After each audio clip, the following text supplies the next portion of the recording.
Gaza में पिछले 9 महीनों से इजराइल 39,623 लोगों को शहीद कर चुका है, जिसमें बच्चे और महिलाएं भी शामिल हैं। लेकिन इजराइल इस फिलिस्तीन के इस इलाके में इतना जुल्म क्यों कर रहा है? असल में यहूदी की होली किताब तौरात में लिखा है कि एक दिन याकूब अलैहिस्सलाम, जिन्हें इजराइल के नाम से भी जाना जाता है, जो आज सारे यहूदियों के पूर्वज समझे जाते हैं, वो एक दिन फिलिस्तीन के इलाके में सफ़र कर रहे थे। तो रास्ते में एक रात वो आराम करने के लिए एक पत्थर पर सर रख कर सो गए। वहां उन्होंने एक ख्वाब देखा और इस ख्वाब को यहूदियों के हिस्ट्री में बहुत इम्पोर्टेंट रोल हासिल है। उन्होंने ख्वाब देखा कि जिस पत्थर पर वो सर रख के सो है, वहां पर जमीन से आसमान की तरफ एक लैडर यानी सीढ़ी आई और उस पर बहुत सारे फरिश्ते बहुत तेजी से ऊपर और नीचे आ जा रहे हैं। याकूब अलैहिस्सलाम नींद से उठे और कहा कि यही इलाका अल्लाह का असल घर है और इसी जगह से खुदा की तरफ पहुंचा जा सकता है। तो मतलब यहूदियों के लिए फ़िलिस्तीन के इस जगह की इतनी बड़ी इम्पोर्टेंस है, इसलिए इस फ़िलिस्तीन के जगह को हासिल करने के लिए यहूदी आज किसी भी हद तक जा सकते हैं। पुराने ज़माने में इस पूरी जगह की फ़िलिस्तीन कहा जाता था, लेकिन यहाँ इजराइल की रियासत कायम होने के बाद ये सारी जगह इजराइल के पास है और सिर्फ इतने जगह में मुसलमान रह गए। फिलिस्तीन में दोनों मुसलमान के इलाके में 2 हिस्से में तकसीम है, पहला वेस्ट बैंक और दूसरा गाजा। इन दोनों जगह का पास में कोई ज़मीनी कनेक्शन नहीं है और एक दूसरे से बहुत दूर होने की वजह से यहाँ के लोग और गवर्नमेंट एक दूसरे से बहुत अलग है। इन दोनों इलाकों में एक नहीं बल्कि 2 गवर्नमेंट है। वेस्ट बैंक में PLO, जिसको काफ़ी सिक्योर गवर्नमेंट समझा जाता है, और गाजा में गवर्नमेंट हमास के पास है, जिसको बहुत स्ट्रिक्ट समझा जाता है। फिलिस्तीन के इशू तो पिछले 57 सालों से चल रहा है और पिछले 57 सालों से सारी मुस्लिम कंट्रीज की पोजीशंस अब तक एक ही थी कि जब तक फिलिस्तीन को उसका हक नहीं मिलता तब तक इजराइल को एक्सेप्ट नहीं करना है। लेकिन आज से कुछ साल पहले US के प्रेसिडेंट डोनाल्ड ट्रंप की हुकूमत में अमेरिका ने धीरे धीरे इजराइल को मुस्लिम कंट्रीज से एक्सेप्ट करवाने की कोशिश की। अब्राहम एकॉर्ड्स रिपोर्ट का नाम दिया गया है। अब्राहम किस लिए? क्योंकि मुसलमान और यहूदी दोनों इब्राहिम अलैहिस्सलाम को एक सच्चा पैगंबर मानते थे। अमेरिका के प्रेशर करने के बाद अरब कंट्रीज में अपनी पब्लिक के खिलाफ जाकर इजराइल को एक्सेप्ट करना शुरू कर दिया। सबसे पहले UAE, बहराइन, मोरक्को, ओमान, इन सारी अरब कंट्रीज ने इजराइल को एक्सेप्ट कर लिया। और जो भी मुस्लिम कंट्री इजराइल को एक्सेप्ट करती, अमेरिका गवर्नमेंट ने उन्हें एक स्पेशल ऐड भी दी। मतलब सूडान के इजराइल को एक्सेप्ट करने के बाद अमेरिका ने उन्हें $1.2 बिलियन दिया और उन्हें टेररिज्म एक्सपोर्ट करने वाले कंट्रीज की लिस्ट से भी हटा दिया। और मोरक्को के इजराइल को एक्सेप्ट करने के बाद अमेरिका ने मोरक्को के डिस्प्यूटेड एरियाज को भी एक्सेप्ट कर लिया। उसके बाद धीरे धीरे सारी Muslim countries, Pakistan, Indonesia, Bangladesh, इन सब पर प्रेशर डाला गया कि वो भी इजराइल को एक्सेप्ट कर लें और ऐसा लग रहा था कि दुनिया का सबसे बड़ा अरब मुल्क सऊदी अरब भी इजराइल को एक्सेप्ट करने ही वाला है, क्योंकि मोहम्मद बिन सलमान ने कहा था सऊदी के लिए इजराइल से ज़्यादा ईरान खतरा है। और यह भी पॉसिबल है कि सऊदी इजराइल को एक्सेप्ट करे, उसके बाकी मुस्लिम्स कंट्रीज ने भी इजराइल को एक्सेप्ट कर ही लेना था। पिछले कई सालों से इजराइल मुसलमानों के इलाकों में बहुत ही चालाकी से सेटलमेंट बना रहा था। मतलब बहुत ही चालाकी से यहूदियों को मुसलमानों के इलाकों में सेटल करा रहा था, ताकि फिलिस्तीन में यहूदी ज़्यादा हो जाए और मुसलमान कम हो जाए, जिससे यूनाइटेड नेशंस और पूरी इंटरनेशनल कम्युनिटी बार बार बिल्कुल इलीगल करार दे रही थी। लेकिन इस छोटे से इजराइल को दुनिया में कोई नहीं रोक सका। इन सारी चीज़ों के वजह से पूरी दुनिया में ये कहा जा रहा था, अब फाइनली फिलिस्तीन का मसला हमेशा के लिए ख़त्म हो जाएगा और इजराइल 57 सालों की यह जंग जीत जाएगा। आज से 9 महीने पहले 7 अक्टूबर को गाजा को कंट्रोल करने वाले हमास ने अचानक इजराइल पर हमला कर दिया। उसके फाइटर्स इजराइल में दाखिल हुए। वहां उन्होंने 1130 लोगों को कत्ल कर दिया और गाजा से बाहर लगभग 24 किलोमीटर का एरिया कब्जा कर लिया और 150 यहूदियों को पकड़कर वापस गाजा लेकर के गए।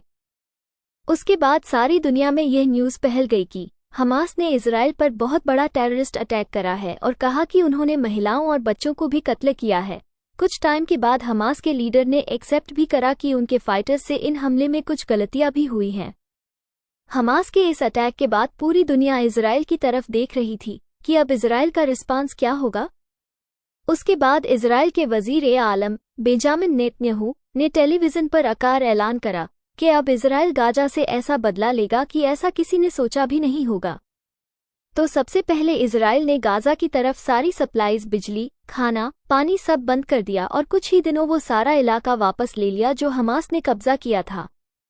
उसके बाद इजराइल के डिफेंस मिनिस्टर ने कहा कि हमारी लड़ाई इंसानों से नहीं बल्कि जानवरों से है, और अपने सोल्जर्स को हुक्म दिया, इनके साथ जो भी करना चाहो वो करो, ये तो जानवर है। ये सब करने के लिए इजराइल के पास अमेरिका का फुल सपोर्ट था। अरब कंट्रीज की खामोशी से भी यह लग रहा था कि वो फिलीपींस के साथ नहीं बल्कि इजराइल के साथ है। फिर इजराइल ने गाजा पर एयर स्ट्राइक्स करनी शुरू करी। गाजा में हजारों लोग शहीद हुए। फिर उसके बाद इजराइल की आर्मी IDF गाजा में दाखिल हुई और फिलिस्तीन के लोगों को मारना शुरू किया। इजराइल को फाइटर्स जेट्स, टैंक्स और मिलिट्री पर्सनल के वजह से इजराइल को दुनिया था सबसे ताकतवर आर्मी में से एक समझा जाता है, और कहा जाता है कि इजराइल के पास 80 आइटम बॉम्ब्स है। इसके अलावा इजराइल की national intelligence agency Mossad best agency में से एक समझा जाता है। इन 7000 एजेंसी ये दुनिया की सबसे बड़ी एजेंसीज में से एक है।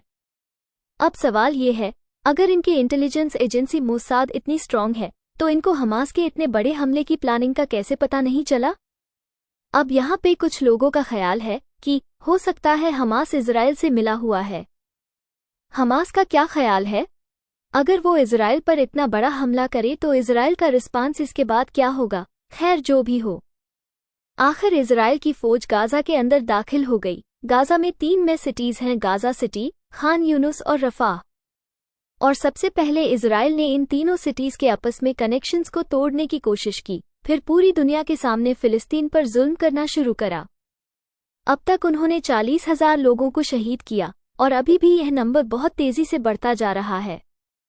इजराइल के एयर स्ट्राइक्स ने बहुत सारे हॉस्पिटल्स को टारगेट करना शुरू किया। इन सब के दौरान बार बार UN सिक्योरिटी काउंसिल की मीटिंग इजराइल के इस जुल्म के खिलाफ रेजोल्यूशंस में शो होती रही, लेकिन जैसे ही कोई कंट्री ये रेजोल्यूशन पेश करता, अमेरिका उसे वीटो करके खत्म कर देता। इस जीनोसाइड के लिए इजराइल को उसके स्पोर्ट्स पूरी दुनिया से फुल सपोर्ट कर रहे थे, जैसे USA, यूरोपियन कंट्रीज में।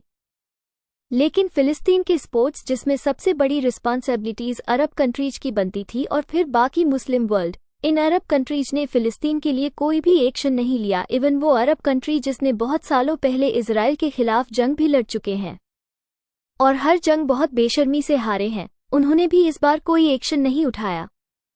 मीनवाइल जब सारे मुस्लिम्स कंट्रीज फिलिस्तीन के इस मसले को इग्नोर कर रहे थे, दुनिया के सारे मुसलमान इजराइल के खिलाफ खुद ही एक्शन लेना शुरू हो गए। धीरे धीरे पूरी दुनिया में इजराइल के खिलाफ प्रोटेस्ट होना शुरू हो गया।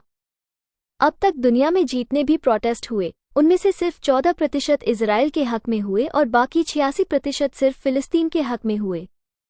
मुस्लिम अवाम ने सिर्फ प्रोटेस्ट ही नहीं, एक और एक्शन भी लिया। मुसलमानों ने इजराइल की कंपनीज या इजराइल को सपोर्ट करने वाली कंपनीज बायकॉट करने की कोशिश की, जैसे Coca Cola, McDonald, KFC, Pepsi और भी ऐसी बहुत सारी कंपनीज। नाउ दुनिया में 57 मुस्लिम्स कंट्रीज है और 2 बिलियन यानी 200 करोड़ मुसलमान हैं। अगर इतने सारे लोग किसी कंपनी का बायकॉट करें तो होना तो यह चाहिए वो कंपनी बिल्कुल खत्म हो जाए। इस बायकॉट से पहले तो इन कंपनीज को थोड़ा नुकसान हुआ, मतलब इनके सेल्स मुस्लिम वर्ल्ड में काफ़ी हद तक कम हो गए और स्टॉक्स एक्सचेंज में भी इन कंपनीज के शेयर्स प्राइस डाउन जाने लगे। लेकिन सिर्फ थोड़ी से नीचे जाने के बाद धीरे धीरे हर चीज़ दोबारा से नॉर्मलाइज होने लगी और इस बायकॉट से इतना कोई फर्क नहीं पड़ा। लेकिन ऐसा क्यों? इसकी 2 वजह हो सकती हैं। पहली वजह ये कि या तो दुनिया के 2 बिलियन मुसलमानों की यह औकात है कि इनके बायकॉट करने से दुनिया में किसी को कोई फर्क नहीं पड़ता। दूसरी वजह ये, या तो मुसलमानों ने सही तरीके से इन कंपनीज का बायकॉट करा ही नहीं। 7 अक्टूबर के अटैक के बाद इजराइल के इतने सख्त जुल्म पर उसके खिलाफ सिर्फ एक कंट्री ने आवाज़ उठाई और वो है ईरान, जिसकी वजह से इजराइल ने ईरान पर हमला किया। उसका फिर ईरान ने फुल रिस्पांस दिया। लेकिन जब इजराइल इतनी आसानी से यह जंग जीत रहा था तो उसे ईरान पर हमला करने की क्या ज़रूरत? इसके पीछे भी 2 ऑप्शंस हैं। पहला ऑप्शन कि इजराइल बहुत स्ट्रांग होने की वजह से चाहता है कि ईरान को भी इस जंग में लेकर लाए, जो इस दुनिया में बिल्कुल अकेला है, और उसकी गवर्नमेंट को धीरे धीरे कमज़ोर करे। दूसरा ऑप्शन, इजराइल के अंदर 3 बड़े पोर्ट्स हैं और इजराइल अपनी ज़्यादातर ट्रेड्स इन्हीं 3 पोर्ट से करता है। इन 3 पोर्ट्स में से एक इजराइल के इस इलाके है और एशिया से इजराइल की ज़्यादा ट्रेड इसी पोर्ट के जरिए होती है। इजराइल के फिलिस्तीन पर जुल्म शुरू होते ही यमन ने ईरान की मदद से इस पोर्ट की ट्रैफिक 85% तक बंद कर दी थी। मतलब इजराइल जो शिप्स एशिया से ट्रैवल करने के पहले कम टाइम लेती थी, अब उन्हें पूरे अफ्रीका का सर्किल ट्रैवल करके इजराइल पहुंचना पड़ता था और इजराइल को इससे बहुत नुकसान होने लगा। इसके अलावा ईरान से सपोर्ट से लेबनान के हिजबुल्लाह ने इजराइल को हर टाइम अलर्ट रखा हुआ है। हो सकता है इन चीज़ों से तंग आकर इजराइल ने ईरान पर हमला करने की कोशिश की। इजराइल के वज़ीर-ए-आलम बेंजामिन नेतन्याहू से एक इंटरव्यू में पूछा गया, इजराइल के लिए दुनिया में सबसे बड़ा खतरा कौन है? तो उन्होंने कहा, ईरान, ईरान, ईरान।